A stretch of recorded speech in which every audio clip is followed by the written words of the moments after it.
Maksudnya buat negara atau buat personal? Sebenarnya bukan negara juga, tetapi bukan untuk ini yang saya dengar Ya. cerita dari orang tua saya, bukan kepada saya, mereka antar mereka bicara gitu, tapi kan saya sebagai mendengarkan gitu. Saya bilang, oh ya, saya pikir ya ini kredit ini tidak boleh begitu, ini begini-begini, ya dia berceritalah gitu kan, di rumah maksudnya, jadi saya dengar. Ya. Dan kemudian ayah saya bertanya gitu, Dan nggak setuju. dan tidak setuju, tapi ternyata ini disetujui gitu. Dan dia bilang, ya oke kalau gitu hadroid, dia bilang, saya keluar. Dia keluar langsung. Itu awal tahun 70-an ya. Tapi ada juga satu peristiwa Pak Web. Ya, Jadi Bapak Tiasina itu kalau saya tidak salah ada satu lapangan di Sorong, Iya. lahan minyak di Sorong. Iya. Ini sebenarnya sumber ya sesuai apa itu penelitian lah, ini punya sumber bagus.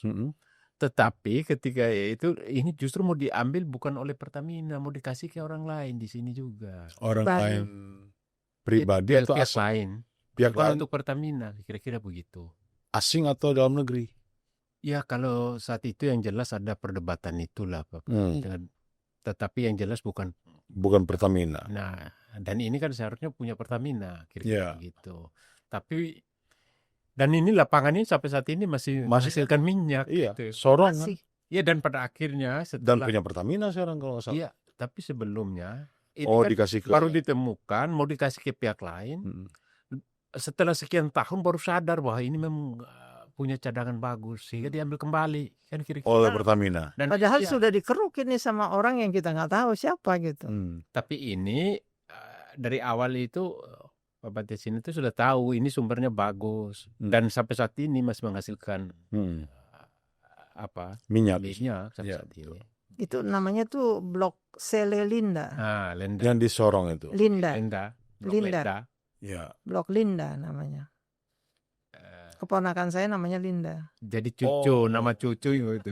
Pak Tiasina yang memberikan nama blok Ya, itu. dibawa lah itu si Linda masih berapa bulan dibawa ke Sorong itu. Blok Linda apa Blok Silinda? Sekarang disebut mereka Selelinda. Dulu Linda aja. Selelinda. Nah, itulah kira-kira Ya. gitu. Itu salah satu juga yang apa. Ya. Banyak hal sebenarnya yang kita ketahui juga ya kalau di dalam industri minyak ini kan bukan hanya masalah industri minyak, tetapi politiknya juga dan intelijennya juga luar biasa di sana. Dan itu kita harus ketahui juga gitu. Tapi nomor satu kalau saya melihatnya sekarang Pertamina ini begitu. Jangan sampai Pertamina ini kemudian kalau gitu bubarin aja. Wah, ini cita-cita mereka. Ini menjadi tujuan mereka. Kalau mata saya lihat. Dulu juga sama.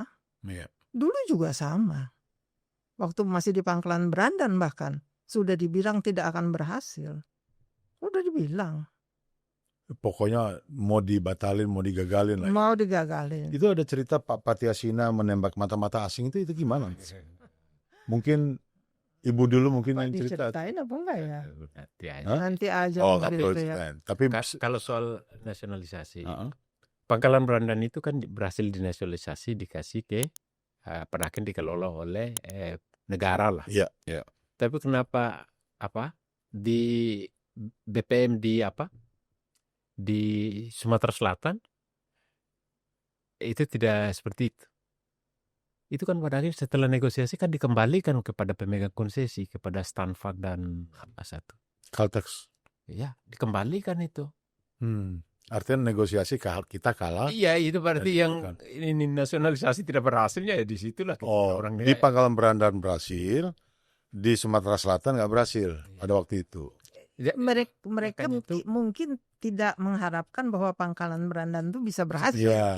Itu Cuma aja. mereka hilang Pangkalan Berandan, tapi tetap bisa mempertahankan Sumatera Selatan. Ya karena itulah waktu itu ada orang Caltex yang saya bilang tuh di Pangkalan Berandan menunggu bahwa tidak bisa minyak keluar, tidak berhasil. Ternyata berhasil. Dan ada tim dari pusat, ya ini sebelum diambil alih TNI AD, yang mengambil alih itu juga rekomendasinya itu menolak nasionalisasi. Oh, dari Jakarta, tim yang dikirim rekomendasinya adalah untuk Iya. menolak nasionalisasi. Jadi itu juga itu sudah ribut sendiri. Sipil militer yang kirim sudah tentara dong? Belum. Belum. Oh, Belum. masih partai-partai yang berkuasa Ya mungkin. tahun 54 lah itu. Iya. Kan kabinet itu kan pergantian kabinet 1957, berarti ya itu sebelum itu. Iya, iya, iya. Nanti ada sebenarnya kebijakan presiden juga ada soal itu, tetapi memang situasi lapangan tidak Iya. kondusif lah aja. Memang kalau ikuti Panjang itu. yang diikuti itu memang. Iya.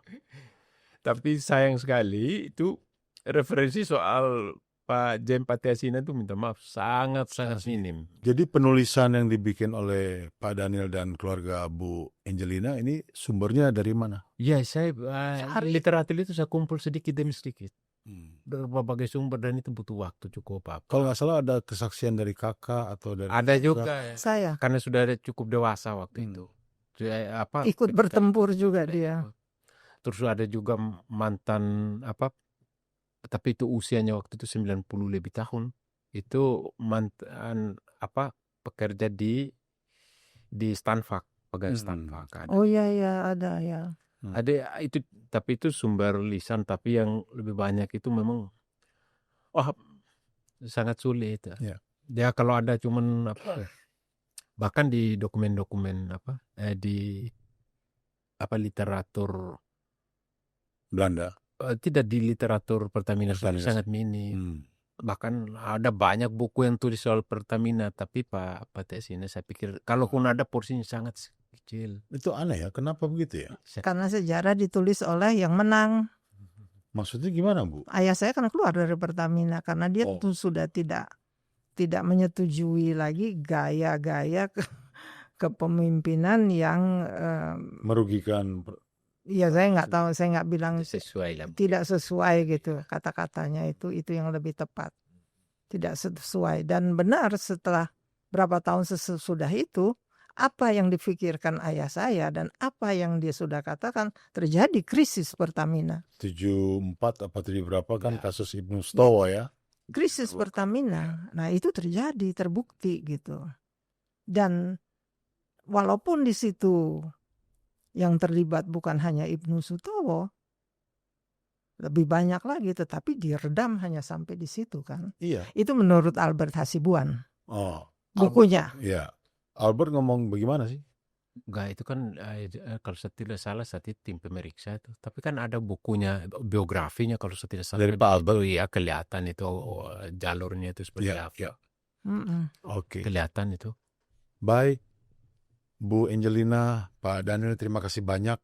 Terima kasih ya kawan. Untuk wawancara kali ini. Terima kasih. Yang sangat memberikan banyak hal-hal yang baru yang mungkin buat kita sekarang dan generasi akan datang, semoga bisa meluruskan sejarah Pertamina, sejarah perjuangan rakyat kita dan lain-lain. Perjuangan tentara seni pionir. Tentara apa, Bu? Tentara seni pionir.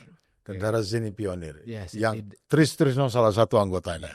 Paling tidak pengelola Pertamina saat ini dan ke depan memahami latar belakangnya ini ada darah, keringat dan air mata prajurit, ya orang lain yang rela berkorban pada zaman itu. Jangan sampai ini dilupakan dan kita kan bisa jadi generasi penikmat. Ya. Terakhir, Bu, kapan kira-kira buku ini akan diterbitkan? Kalau kita boleh tahu, supaya kita bisa menunggu. Segera, itu Bung Daniel yang tahu. Nantilah. Iya. Ya. 1 bulan, 2 bulan? Iya, dalam tahun ini. Dalam tahun. Semua indah pada waktunya.